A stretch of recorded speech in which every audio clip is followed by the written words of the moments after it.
Mic-nya boten wonten.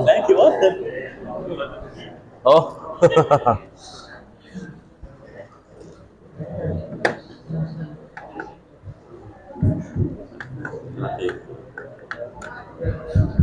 Tes 1 2.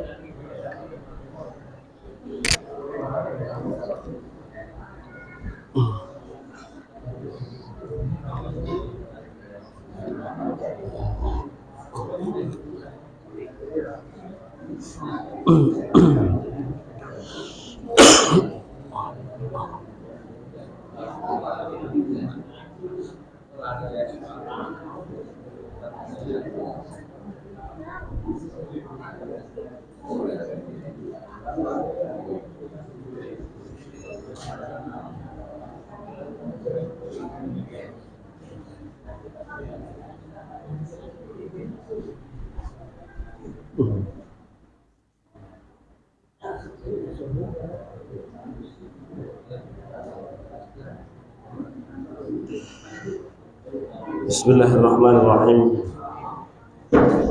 Assalamualaikum warahmatullahi wabarakatuh.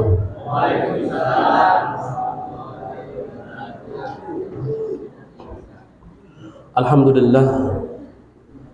Alhamdulillahilladzi hadana lihada wa ma kunna linahtadiya lawla an hadana Allah. Laqad ja'at rusulu rabbina bil haqq wa nudu an tilkumul jannatu urithumuha bima kuntum ta'malun. Asyhadu an la ilaha illallah wahdahu la syarika lah wa asyhadu anna Muhammadan 'abduhu wa rasuluhu la nabiyya wa rasula ba'dah. Allahumma shalli wa sallim wa barik ala nabiyyil ummah nabiyina wa maulana Muhammadin wa ala alihi wa sahbihi wa man tabi'ahum bi ihsanin ila yaumil qiyamah, amma ba'd. Fa ya ayuhan nas ittaqullaha mastata'tum wasma'u wa ati'u la'allakum turhamun. Alhamdulillah, puji syukur kepada Allah Subhanahu wa taala atas segala nikmat yang telah Allah berikan kepada kita. Kenikmatan-kenikmatan yang tidak mampu untuk kita balas, tidak mampu untuk kita hitung saja, mboten mampu Pak, apalagi sampai membalasnya. Dan Allah hanya menginginkan kita menjadi hamba yang selalu mau berhusnudzon dengan setiap keputusannya, menjadi hamba yang selalu mau untuk bersyukur atas nikmat yang Dia berikan. Mungkin kita menganggapnya remeh Bapak Ibu, tapi kenikmatan itu begitu besar Pak. Nikmat yang senantiasa Allah berikan kepada kita ketika ditukar dengan harta yang selama ini kita damba-dambakan Bapak Ibu, ternyata mboten enten apa-apa nih. Harta itu kan sifatnya perhiasan. Nggih napa Pak? Nggih napa? Al-malu wal banun zinatul hayatid dunya. Harta dan anak itu perhiasan kehidupan dunia. Namanya perhiasan Pak nggih, namine perhiasan. Lek ndamel jam tangan tok tapi mboten beto klambi niku wagu napa mboten wagu? Wagu mboten? Wagu nggih. Ibu-ibu naming beto gelang tapi ngapunten mboten katokan. Nggih. Lah kok ibu-ibu to? Bapak-bapak sami ya. Ngoten niku pantes napa mboten pantes, Bu? Ya dianggap orang gila, nggih. Ndak pakai baju tapi cuman pakai gelang. Dan gelang itu kan harta. Sedangkan baju itu nikmat yang sudah Allah berikan ke kita. Seringkali kita ini fokus hadirin dirahmati Allah. Nikmatnya Allah itu ya harta, lek duwe mobil anyar, lek duwe napa niku rumah anyar, kalau naik pangkatnya, naik jabatannya, terus kemudian napa bonusnya tambah dan lain sebagainya, baru kita begitu mudah lisan kita mengucapkan alhamdulillah. Tetapi seringkali kita lupa bisa terbangun dari tidur kita dalam kondisi sehat, melek moto sehat ngoten niku, kadang kita lupa untuk sekedar mengucapkan alhamdulillah. Gini betul Pak? Padahal sering saya sampaikan Bapak Ibu, seandainya panjenengan dikasih uang 10 M duka bentuknya dos bundi kula nggih dereng ngertos. 10 M tapi syaratnya sesuk mboten tangi, purun apa mboten? Purun mboten? Milih 10 M atau milih sesuk tangi? Jenengan diparingi rumah magrong nggih, tapi benjing mboten tangi. Milih pundi? Milih tangi melek gini mboten? Ningali putune napa niku sik bobok manis ngoten niku wis Masya Allah. Gini mboten Pak? Jadi hadirin dirahmati, artinya bangun tidur kita itu Pak tidak pernah sebanding nggih, bahkan jauh lebih tinggi, lebih agung, lebih besar dibandingkan dengan 10 M Bapak Ibu. Mau kita tidak mau ditukar 10 M dengan ora tangi. Kalau misalkan dikasih uang 100 juta tapi mboten saged ngentut, purun mboten Pak? Jan mboten saged ngentut loh. Salah nggih mboten purun. Gini mboten Pak? Jadi hadirin dirahmati Allah, mari Bapak Ibu jangan fokus ke perhiasan. Harta itu perhiasan. Kalau kita fokusnya ke perhiasan saja Bapak Ibu, akhirnya kita lupa untuk mensyukuri apa yang sudah Allah berikan kepada kita. Kadang orang dia rela untuk menjelekkan dirinya sendiri, untuk tidak memperbaiki keadaannya, tetapi dia tetap fokus untuk membaguskan perhiasannya. Begitulah sifat perhiasan itu hadirin. Maka sekali lagi mari Bapak Ibu jenengan duduk di sini nggih, dalam kondisi nggih saged lenggah cenuk niki mungkin hampir setengah jam langkung, tidak ada keluhan, itu sudah nikmat luar biasa. Gitu betul Pak?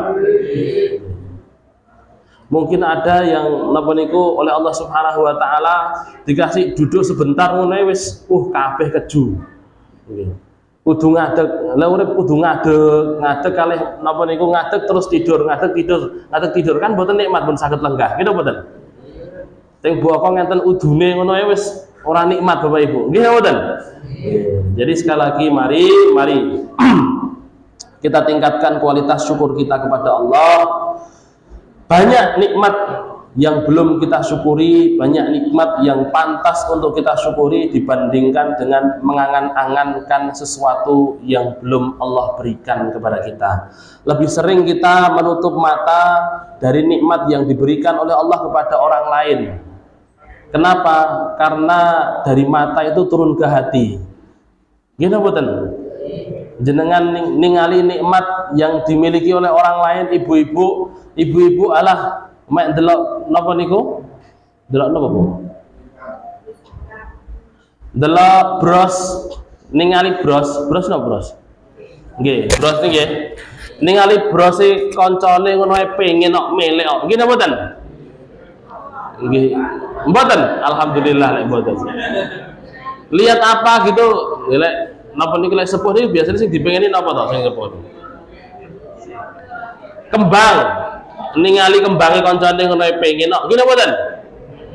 Kembang mah apik men pengen melek. Begitulah napa niku sifat mata Bapak Ibu. Sesuatu yang indah dipandang mata pasti akan membuat napa niku hati kita pengen untuk memilikinya. Dan ini Bapak Ibu berbahaya Pak. Kalau dibiarkan terus-menerus bahaya Pak. Makanya salah satu dari penyebab penyakit hati kata para ulama itu sering melihat sesuatu yang dihalalkan oleh Allah tapi dimiliki oleh orang lain. Lebih sering kita Bapak Ibu untuk menundukkan mata dibandingkan kita meliarkan pandangan kita.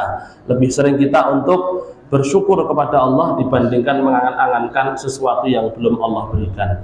Semoga Allah jadikan pertemuan kita pada malam hari ini pertemuan yang penuh dengan barokah, pertemuan yang mendekatkan diri kita ke surga dan menjauhkan kita dari api neraka. Amin ya rabbal alamin. Kita lanjutkan terakhir bahas nopo tadi. Nopo dari cekap gulam ya. Dereng nggih. Sampai putih, pun mati gulam. Oh sampun. Nggih. Nggih.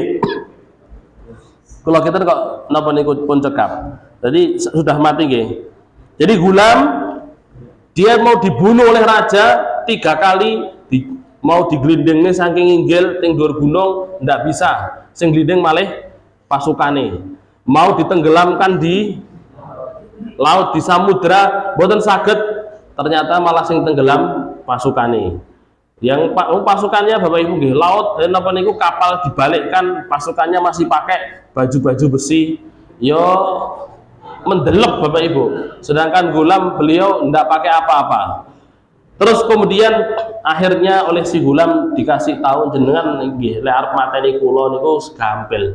Jenengan kelompok niku menungso-menungso niku di satu tanah lapang, terus silahkan diikat saya, terus kemudian ambil anak panah dari tempat napa niku tempat busur saya, tempat busur anak panah saya, terus ucapkan bismillahirabbil gulam. Rabbil gulam itu rabbil. Bismillahirabbil gulam. Dengan nama Allah Rabbnya si gulam gitu. Akhirnya summa ramahu fawaqa as-sahmu fi sudghihi. Bener Pak.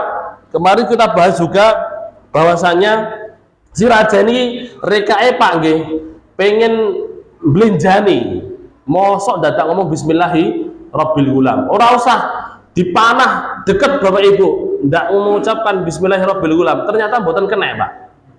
Padahal sudah begitu dekat Pak. Ternyata panggah mboten saged. Sampai 3 kali akhirnya wis nyerah Pak. Akhirnya si raja ini orang-orang sudah dikumpulkan, ini eksekusi untuk teroris, okay, untuk penghasut, okay, untuk penghasut negara. Siapa? Gulam. Akhirnya nih perhatikan, gini nih kalau tidak percaya dengan Tuhan, dengan saya sebagai Tuhan, gitu Pak sang raja. Kalau tidak percaya saya sebagai Tuhan, yang ini kita dini. Ditenono. Akhirnya Pak, dia ambil panah, terus kemudian dengan napa niku lantang dia teriak, Bismillahirabbil gulam. Dengan nama Allah Rabbnya si gulam. Tidak sadar Pak, padahal itu bagian dari dakwahnya si gulam. Ini hadirin dirahmati Allah, masya Allah. Beliau bahkan karena beliau seorang dai Bapak Ibu, bahkan sampai sebelum meninggal pun hadirin, kalau bisa memberikan manfaat untuk orang banyak, beliau tetap akan memberikan manfaat pada orang banyak. Rasulullah Shallallahu Alaihi Wasallam beliau meninggal saja Pak, masih kasih kita pelajaran Bapak Ibu, pelajaran yang sangat berharga khususan untuk para suami. Iya Pak. Kenapa Pak pelajarannya Nabi? Dari Nabi ketika meninggal di pangkuan di pangkuan istrinya. Saya bukan di pangkuan nggih. Lek pangkuane paham mriki. Maaf, antara dada dengan perut. Jadi Ibunda Aisyah itu bukan dalam kondisi duduk mboten, tapi dalam kondisi senden ngeten, terus Nabi ada di atas perutnya Aisyah gini.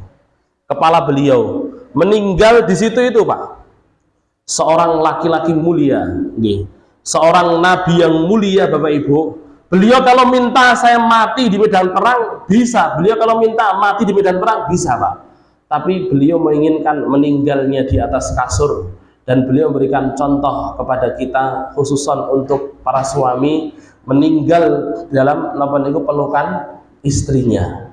Bahwasanya laki-laki mau sehebat apapun, yang paling hebat itu adalah yang paling bagus akhlaknya kepada keluarganya. Ini kan boten enten Pak nggih. Seorang bapak, seorang suami jarang Napa malah mboten wonten. Seorang suami dia meninggal tuh pengen dirangkul sama istrinya. Lah kok eram. Loh, Nabi niku, Pak. Itu Nabi Bapak Ibu. Bukan hanya karena saking cintanya beliau dengan Aisyah mboten Nabi niku. Bukan berarti Nabi lek cara lari sakniki niku bucin. Nggih. Berarti Nabi bucin mboten. Nggih. Nabi sallallahu alaihi wasallam napa bucin niku, Pak?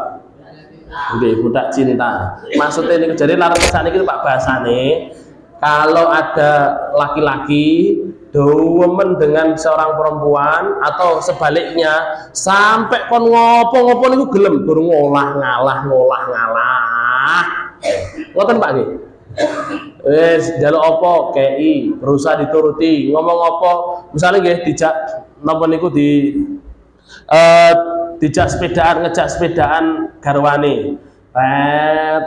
Lewat napa niku rumah bagus. Wah, omah iso wapi ngene iki leh gawe pirang taun lho Pak. Leh mikir iki pirang taun. Gitu itu Bu, jenengan sanjang ngoten niku. Bapak-bapak sampai rumah niku koyo-koyo gak iso turu. Nggih Pak nggih. Bojoku pengen iki. Bojoku pengen iki. Jadi hadirin dirahmati Allah, ngoten niku itu namanya budak cinta. Rasul bukan begitu, tapi beliau ingin berikan contoh napa niku untuk para suami. Sehebat apapun seorang laki-laki, sekuat apapun seorang laki-laki, yang terbaik di antara mereka bukan yang bisa menindas banyak wanita. Yang terbaik di antara mereka itu bukan yang bisa lanang ki yo bojone sing akeh. Mboten niku mawon. Tapi hadirin sehingga bisa menindas wanita, sehingga bisa saenake dhewe, mboten. Tapi yang terbaik itu adalah yang paling bagus akhlaknya kepada istrinya. Masya Allah. Ini ibu-ibu tersanjung-sanjung. Oke, ini si Gulam ini, dia mau meninggal tuh sampai sempet-sempetnya masih berdakwah Pak. Gitu. Akhirnya hadirin, begitu si Gulam ditembak, dipanah Pak dengan ucapan tadi Bismillahirrahmanirrahim, maka anak panah itu melesat mengenai pelipisnya. Mriki Pak, nancep di sini Bapak Ibu. Meninggallah si Gulam. Fawadha'a yadahu fi sudghihi famata. Jadi melesat kena sini Pak, terus kemudian si Gulam langsung refleks Bapak Ibu tangannya itu kok dibondo kok seiso. Terus tangannya begini Pak. Terus kemudian meninggal Bapak Ibu. Faqalan nas amanna bi rabbil gulam, maka seluruh manusia Pak sontak semuanya mengatakan kami beriman dengan Rabbnya si Gulam. Ternyata ki rojo gak iso mateni Gulam iso dengan mengucapkan Bismillahirrahmanirrahim. Berarti ki enek Rabb gitu loh, Rabbnya si Gulam itu. Akhirnya mereka hadirin dirahmati Allah punya furqan, punya pembeda, punya semangat untuk mengatakan, untuk mengutarakan keimanan yang selama ini mereka pendam. Gulam ingin mengajarkan juga kepada kaumnya bahwasanya ketika engkau menjadi seorang mukmin, jangan kau sembunyikan. Harusnya engkau bangga ketika mengatakan innani minal muslimin. Saya ini bagian dari orang-orang Islam. Bangga Bapak Ibu. Jangan kau sembunyikan gitu loh. Ini hadirin yang dirahmati Allah, kemarin kalau Ustaz Anang bahas tentang Palestina Pak nggih. Ora usah ndelik-ndelik Bapak Ibu. Nanti dibenet wis kajenge gawe maneh. Nggih Pak nggih. Dibenet buat lagi. Kalau sekarang teman-teman ganti napa niku bendera Palestina dengan buah semongko. Lek kula dereng durung dibenet wis panggah bendera Palestina ngono ae. Mboten usah ngangge semongko. Nggih. Jadi hadirin dirahmati Allah, mereka itu Bapak Ibu ya memang saudara-saudara kita Pak. Dan Rasulullah SAW beliau memerintahkan kita untuk memperhatikan khususon orang-orang yang ada di Palestina, di Baitul Maqdis. Sebagaimana mungkin ceramah yang sudah beredar dari menantu Habib Rizik Syihab, namanya Habib Hanif Al-Attas. Kayaknya ada di grup pundi ngoten. Ada sebuah hadis dari Rasulullah sallallahu alaihi wasallam, "Sallu ila sallu ila Baitul Maqdis atau kama qala, salatlah kalian ke Baitul Maqdis. Dalam hadis lain, la yasuddur rihal, tidak diperbolehkan kita, makruh hukumnya untuk napa niku berpayah-payah menempuh perjalanan panjang kecuali di 3 tempat. Bersusah payah menempuh perjalanan panjang, berwisata ria Pak nggih, sampai kewesel Bapak Ibu kecuali di 3 tempat. Napa? Masjidil Haram, Masjid Nabawi kalih Masjidil Aqsa. Nah niki nggih sing jenengan-jenengan sing duwite turah-turah niku Bapak Ibu, niku ampun napa niku ampun dolan teng Australia sih. Ampun dolan teng Singapura sih. Ampun teng Hong Kong riyen Bapak Ibu. Nah, ini kalau bisa ke napa niku Mekah Madinah nih, Mekah Madinah dulu Bapak Ibu. Cuman kalau napa lek Masjidil Aqsa pripun? Lek Masjidil Aqsa niki hadirin memang entah nggih dari teman-teman dari teman-teman yang ada di sana, kalau sudah ada stempel pernah masuk ke Masjidil Aqsa, katanya niku agak sulit kalau masuk ke napa niku Saudi, agak dipersulit gitu loh. Karena memang kebijakan di sana untuk tidak campur tangan, jadi memberikan keamanan, mereka pengennya itu memberikan keamanan kepada rakyatnya. Tapi yo nemen kok wingi dulur-dulur Palestina napa niku dibombardir, malah di Riyadh mengadakan napa konser internasional. Nggih, nekakne artis-artis internasional.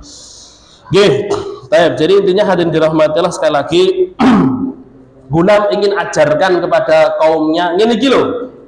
Kalian kalau sudah napa niku memegang bara iman, wis gak usah isin-isin lek megang niku. Cekel gitu loh. Dan hadirin dirahmati Allah, di zaman kita kan kata Rasulullah SAW, memegang iman itu seperti memegang bara api. Yo abot Pak, untuk panas-panas ora ngoten yes. Bukan panas-panas ora, yo panas Pak nggih. Nggih, lonyoh Bapak Ibu. Nggih. Terus kemudian setelah itu Pak, semua orang sepakat untuk mengatakan untuk beriman. Fa'utiyal malik, maka sang raja pun murka Bapak Ibu.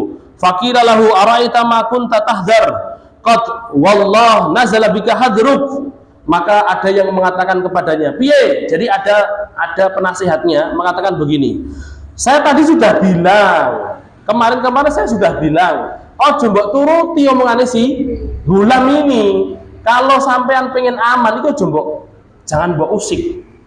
Kalau kata para ulama, hati-hati, darah ulama itu beracun. Aja mbok usik wis to, tekno ya.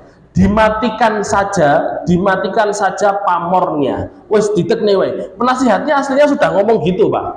Nah, nek sampean turuti di hadapan manusia sekalian, nggih, di hadapan manusia wakeh terus sampean membunuh dengan cara dengan cara teriak dengan lantang bismillahirrahmanirrahim. Ya ini malah justru jadi angin segar untuk kelompoknya si Gulam. Orang-orang malah menampakkan keimanannya, gak wedi karo awakmu, wis to. Sudah disanjangi kayak gitu, Pak. Tapi hadirin dirahmati Allah, sang raja wis pokoknya kudu mati ya kudu mati, ngoten. Dan hadirin dirahmati Allah, kita bisa lihat Bapak Ibu di sini perbedaan antara sang raja yang mungkin dia terdidik, yang mungkin dalam tanda kutip dia pinter, yang juga kaya, berkuasa, hartanya banyak, penasihate wakeh, cara lek mikir ngoten niku Bapak Ibu kudune niku luwih pinter oleh mikir, kan ngoten Pak nggih. Cara lek punya masalah ngoten niku Pak, dia menyelesaikan masalah itu lebih cepat karena banyak penasihat yang mendukungnya. Melok mikirnya juga. Berbeda dengan rakyatnya, mereka berpikir untuk kehidupan masing-masing. Dua jenis manusia yang berbeda, Pak. Yang satu diberikan keutamaan harta, diberikan kekuasaan, yang satu hanya rakyat jelata. Tetapi ketika keimanan, ketika Islam itu datang Bapak Ibu, tidak menjamin orang yang pinter itu bisa menerima Islam, Pak.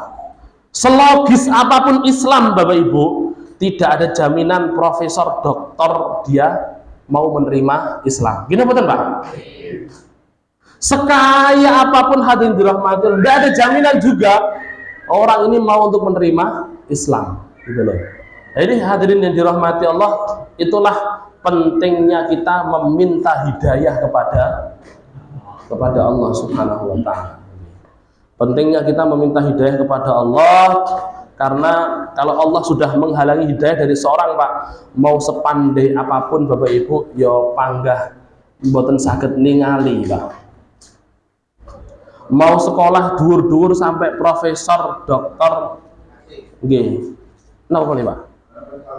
Oh, nggih. Mau titelnya kayak apapun hadirin, tidak diberikan petunjuk oleh Allah Subhanahu wa taala, apa enggak diberikan petunjuk oleh Allah.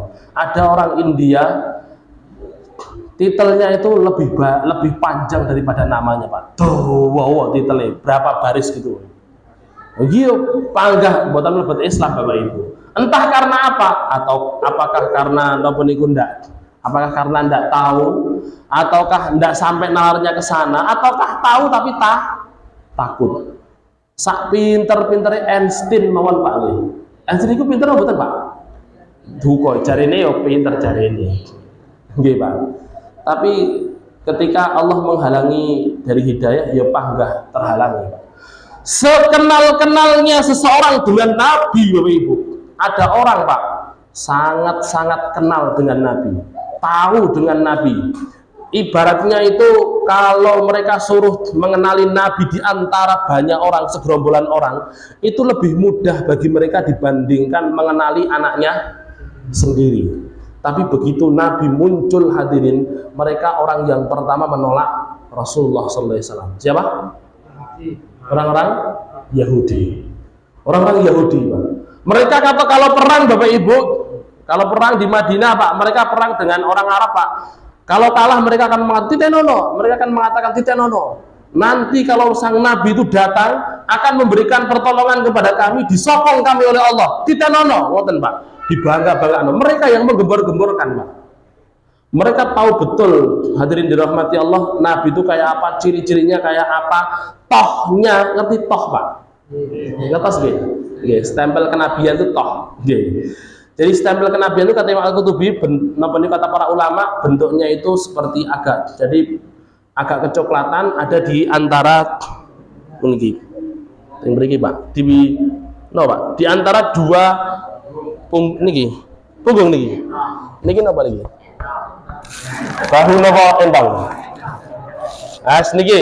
Jadi tengah-tengah mriki Pak, nggen balungan niki lho, di tengah-tengah sini nih, tohnya Nabi. Dan hanya beliau yang punya toh di situ tuh, hanya beliau. Nah, itu hadirin dirahmati Allah, ya ciri-cirinya selain di situ. Atau beliau jalan gitu Pak, pendeta bisa tahu, oh ini Nabi sing laku. Kenapa? Setiap kali beliau berjalan di kepanasan Pak, selalu Allah kirimkan awan untuk menaungi Nabi. Nah, ini hadirin dirahmati Allah, pun ngertos Nabi ini kok dos pundi pun ngertos Pak. Tapi ketika Allah belum kasih iman Bapak Ibu, ya tetap tidak akan dikasih Pak. Mau dia sudah ngaji, mau dia masuk pesantren, hadirin dirahmati Allah, tidak dikasih petunjuk oleh Allah, ya tidak akan dikasih petunjuk oleh Allah Pak. Ada toh orang napa niku masuk pesantren murtad? Ada Bapak Ibu. Ada, saya pernah cerita kok. Saya pernah cerita gitu. Ada dari pesantren kami Pak. Dari pesantren kami, sekolah di pesantren itu 5 tahun Bapak Ibu. Sekolah 5 tahun, 6, buatan 5 tahun sudah penulisan. 6 tahun langkung Pak. Terus keluar, dan ini sebenarnya Pak G, kalau di pesantren kami, kiai kami rodo anti dengan anak-anak yang tidak mau menyelesaikan pendidikannya. Keluar di pertengahan jalan, putus di pertengahan jalan, gitu itu beliau agak anti. Bahkan napa niku kadang beliau mengatakan dongaku iki gawe wong-wong sing sabar tok, sing gelem lulus. Sing ora gelem lulus pedhot ning tengah dalan ora kena dongaku. Ini hadirin dirahmati Allah, untuk berikan antusias napa niku, untuk berikan semangat kepada santri. Ini benar Pak. Beliau sudah penulisan keluar Bapak Ibu, entah karena apa. Begitu keluar Pak, kepencut dengan seorang wanita. Dan ternyata si wanita ini Nasrani, Pak. Dia biarawati. Yes. Akhirnya Bapak Ibu piye? Yos, di pesantren dia pernah membaca kalau napa niku seorang laki-laki muslim itu kan sebenarnya diperbolehkan, Pak, untuk menikah dengan perempuan non muslim dengan catatan, tapi dengan catatan lek keimanannya bisa terjaga, anaknya ya iso dia openi napa niku dengan tata cara Islam. Itu kan dalam Al-Qur'an kan wonten. Makanya ada sahabat yang mempraktekkan kayak gitu itu. Cuman para ulama kontemporer termasuk ulama kita, Majelis Ulama Indonesia dan para ulama kontemporer sepakat di masa kita syariat itu napa niku tidak sepenuhnya bisa dikerjakan. Akhirnya kan ada larangan untuk menikah beda agama, Bapak Ibu. Nggih. Lah ini akhirnya dia, Pak, wong oleh gak popo, wong biyene napa niku putrane Ali bin Abi Thalib Al-Husain radhiyallahu taala anhu, beliau itu menikah dengan anaknya Raja Persia, Pak. Al-Hasan ibnu Ali, beliau itu menikah dengan anaknya Raja Persia yang terakhir. Agamanya apa? Majusi, Pak. Majusi. Jadi ada tiga, yang kemudian nanti oleh para ulama dulu itu diperbolehkan. Ini wanitanya tapi, Pak, yang non Muslim itu wanitanya. Yang pertama agamanya Yahudi, yang kedua agamanya Nasrani, yang ketiga Majusi. Cuman Majusi ini sebagian ulama tidak setuju. Nah, ini menikah dengan orang yang agamanya Majusi, Pak. Tapi dia lupa, Bapak Ibu, bahwasanya Al-Hasan yang membunuh itu ya istrinya, anaknya si Raja Persia tadi, diracun beberapa kali, Pak, sampai akhirnya meninggal beliau. Yang membunuh Al-Hasan ya istrinya itu. Gitu loh. Jadi hadirin dirahmati, akhirnya dia kepencut, Bapak Ibu, terus wis pokoknya melok ngelukis wedok, Pak. Setelah beberapa tahun, teman saya tetangganya itu, Pak, cerita. Setelah beberapa tahun tuh saya lihat ada orang datang, dia punya, karena di dekat rumahnya ada masjid, itu biasa dipakai sholat niku jamaah yang khususan yang ada di dekat pesantren. Itu, Pak, sholat di situ ada orang sholat di koyo wong linglung. Dia lihati orang gitu. Ternyata, Pak, dia itu ndak tahu tata cara sholat di koyo ngopo, Pak. Hanya selisih 1 atau 2 tahun saja, saya lupa, Pak. Selisih 1 atau 2 tahun setelah dia menjalin percintaan dengan si wanita itu, Pak. Pulang-pulang, Bapak Ibu, boro-boro kok apalane sholat iki koyo ngopo gak eruh, Pak. Akhirnya ketemu sama tetangganya, sampean, saya tidak sebutkan nama, sampean si pulang iki toh. Lah kok wis pulang, bagaimana begini begitu, terus kemudian bilang, aku pengen tobat aku. Mereka ini inget ngono penting ngoyak wong wedok, ternyata wong wedoke ternyata si perempuan ini dia selingkuh begini begitu dan lain sebagainya. Akhirnya hadirin dirahmati Allah, balik lagi dia belajar Islam lagi dari nol, Bapak Ibu. Ini hadirin dirahmati Allah. Jadi begitulah hidayah, Pak. Kalau Allah sudah kasih panjenengan hidayah, jenengan purun tumut ngaji, jenengan purun sholat di masjid, Bapak Ibu dirahmati Allah, genggam, Pak. Menggenggam hidayah itu tidak lebih mudah dibandingkan dengan mendapatkan hidayah itu sendiri. Podo-podo angele ngoten lho, Pak. Menggenggam hidayah itu sulit, Bapak Ibu. Wong kita ngaji, kita sholatnya kadang napa niku sik males-malesan. Gini mboten, Pak? Wong dateng-dateng, kadang naik, kadang turun. Makanya menggenggam hidayah itu ya angel, Pak. Tidak lebih mudah dibandingkan dengan mendapatkan hidayah. Jangan dirasa hadirin dirahmati Allah cukup, bahkan kita yang sudah ngaji saja, Pak, tetap butuh hidayah supaya bisa beramal dulu. Ngaji tok pinter tapi mboten ngamal percuma, kan ngoten. Yang sudah beramal pun sregep, sholatnya terjaga, puasanya terjaga, dan sebagainya, baca Qur'annya dijaga, itu juga tetap hidayah supaya istiqomah. Yang sudah istiqomah tetap butuh hidayah supaya husnul khotimah. Seorang sahabat, dia dai ulung, kata Ibnu Abbas, saya bersaksi dia itu dai ulung kami, gitu. dai ulung Pak, hafal 30 juz, 30 juz apal Bapak Ibu. Dikirim oleh Rasulullah SAW, pulang kamu ke kampung halamanmu, di situ ada nabi palsu namanya Musailamah. Kalau pulang sana, sampean kabari, sampean elingne, sampean suruh tobat. Begitu pulang Bapak Ibu yang dirahmati Allah, ternyata oleh si Musailamah dimingi-mingi. Sampean gak gelem ta? Wong wedok wayu-wayu ini. Awak mending padang pasir kon itu apa?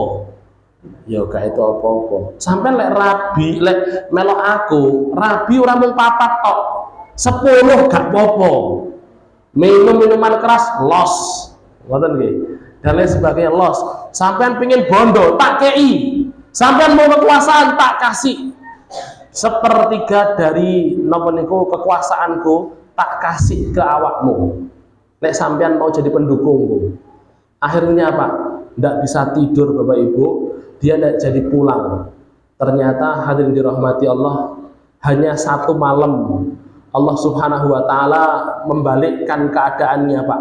Dia mau tidur dalam kondisi masih beriman, bangun-bangun sudah kafir hadirin. Itu mantan seorang sahabat Pak. Hidupnya di zaman Nabi Bapak Ibu. Gitu loh. Jadi mari hadirin dirahmati Allah, kita jaga hidayah yang Allah berikan.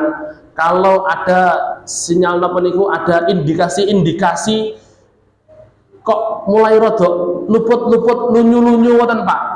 Enggal dan napa niku dicekel malih diremet malih Pak. Ibaratnya ngoten Pak. Jenengan sudah pegang ini Pak nggih. Jenengan sudah pegang hidayah ini kok mulai ucul, dicekel malih Pak, genggemane dieratkan lagi. Panjenengan sudah sergap ke masjid, sudah sergap ngaji, sudah sergap baca Quran, sergap zikir ini itu dan lain sebagainya. Lah kok selama 1 minggu ini kok mau males-malesan Bapak Ibu. Iki ono indikasi koyo ameh ucul-ucul ngoten Pak. Harus kita charging lagi Pak. Dicas melih imane piye carane kudu diganggem malih Bapak Ibu. Banyak-banyak berdoa, banyak-banyak minta kepada Allah, semoga Allah Subhanahu wa Ta'ala memberikan kita keistiqomahan dan husnul khotimah. Amin ya rabbal alamin. Pelajarannya itu atau sebaliknya Bapak Ibu. Jadi kan si raja itu, jadi apa yang dimiliki raja tidak menjamin hidayah itu bisa sampai, atau sebaliknya si raja ini Pak dia takabur. Dia sebenarnya tahu Bapak Ibu bahwasanya si Hulam itu dia benar. Cuman Pak, dia kan raja. Lah engko lek misale semua rakyatnya tidak menganggap dia jadi dewa, ya engko kekuasaannya malah berkurang. Biasanya ngei upeti akeh, malah gak kurang ngei upeti. Biasanya lek teko ngoten niku nunduk-nunduk nyembah-nyembah, iki malah gak sida nunduk-nunduk gak nyembah-nyembah. Yo dia terugikan. Akhirnya hadirin dirahmati Allah, dia menolak kebenaran. Begitulah Bapak Ibu, kalau orang sudah meletakkan dunianya, melekat, dia jahit dengan hatinya Pak. Ketika Allah Subhanahu wa Ta'ala memberikan satu peringatan yang harus memisahkan antara dia dengan hartanya, dia akan begitu sulit Bapak Ibu, karena ya loro Pak. Kalau kata napa niku? Kata seorang mufasir namanya Al-Imam Asy-Sya'rawi. Imam Sya'rawi itu beliau menulis satu tafsir ini ku demenane Ustaz Anang, tafsir Sya'rawi. Nah ini beliau mengatakan ada dua orang yang satu Sauban yang awalnya miskin, terus akhirnya kaya, terus akhirnya tidak mau tidak mau zakat, tidak mau Jumatan, tidak mau sholat. Yang satu lagi Abu Bakar As-Siddiq sing nyah-nyoh ngasih nyoh. Permisalan dua orang itu sebagaimana permisalan orang yang satu dikasih harta dia letakkan di tangannya, yang satu dikasih harta dia lekatkan dengan hatinya. Abu Bakar As-Siddiq dia letakkan harta itu di tangannya, dengan mudah dia membuka menutup, dikasih ya ditompo tutup dijogo. Kalau kemudian diminta, ya dikasih, dibuka tangannya. Dia mudah, enteng Bapak Ibu. Tapi yang satunya Thauban masih mendo sitok Pak, langsung dilebokne ati Bapak Ibu. Begitu mendone mati, keloro-loro. Ibaratnya lesan ini Pak nggih, duwe mobil anyar, cek tas toko, cek tas turun dari dealer Pak. Masya Allah, beset sithik ngoten niku, ra iso turu sampean. Nggih.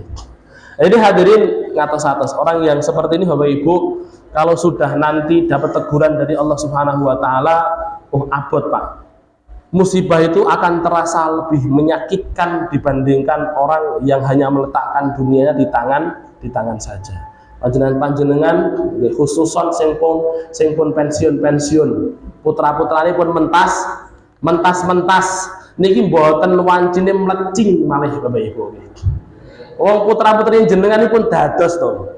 Panjenengan punya uang pensiun digunakan napa niku digunakan untuk kebutuhan panjenengan ini mboten tek kathah. Wis mboten usah mikir engko anakku kok lumayan, wis mboten usah. Nggih. Hadirin dirahmati Allah, niki pun wancine Bapak Ibu nabung, pun wancine mikirne napa niku diri kita sendiri. Putra panjenengan sudah selesai, sudah urusannya sudah selesai, sudah mentas pun dadi wong Bapak Ibu sadurunge ya wong. Nggih, pun dadi wong Pak, wis mentas sudah punya napa niku sudah punya keluarga, udah Pak, wis pun tidak usah memikirkan hal yang lebih. Kesempatan yang Allah berikan Bapak Ibu tidak akan pernah datang dua kali kalau sudah dicabut oleh Allah. Waktu yang Allah kasih Bapak Ibu itu seringkali tidak sesuai dengan perkiraan kita Pak. Kita menyangka besok masih bisa bangun Pak, bisa jadi keesokan harinya Allah Subhanahu wa taala mengambilnya. Seberapa kali toh kita ini dengar ketika ada orang yang meninggal dari teman-teman kita, si fulan itu, ini loh aku sih senam bareng nggih Bu nggih. Ini loh aku sih badmintonan bareng. Masa kuwi? Hadirin dirahmati Allah. Berkali-kali loh kita dengar kayak gitu, Pak. Tapi panggah kok boten sadar-sadar. Lah iki kita ini sedang nunggu gitu loh. Sesuk bisa jadi jatah kita. Gitu. Maka mari hadirin dirahmati Allah, nggih niki pun wancine napa niku yang sepuh-sepuh niki. Sing nom bukan berarti sing nom aman boten. Ya lek sing nom diparingi wekdal sampai sepuh Pak nggih. Iya, tapi khususon sing sepuh-sepuh niku wis mboten usah mikirne donya. Pun jenengan gadah tunjangan, jenengan gadah pensiunan, jenengan bagi lek saged separone Pak. Separone digunakan untuk infak fisabilillah. Mulai kita pikirkan bangunan rumah kita di surga nanti. Mulai kita pikirkan tanah-tanah kapling kita di surga nanti. Semoga Allah wafatkan kita dalam kondisi husnul khatimah. Amin. Makatan Bapak Ibu, pertanyaannya ndak usah nggih. Karena sudah mau napa niku pun badhe komat niki. Kurang lebihnya mohon maaf. Kita tutup dengan doa kafaratul majlis. Subhanallahumma wa bihamdika asyhadu an la ilaha illa anta astaghfiruka wa atubu ilaik. Assalamualaikum warahmatullahi wabarakatuh.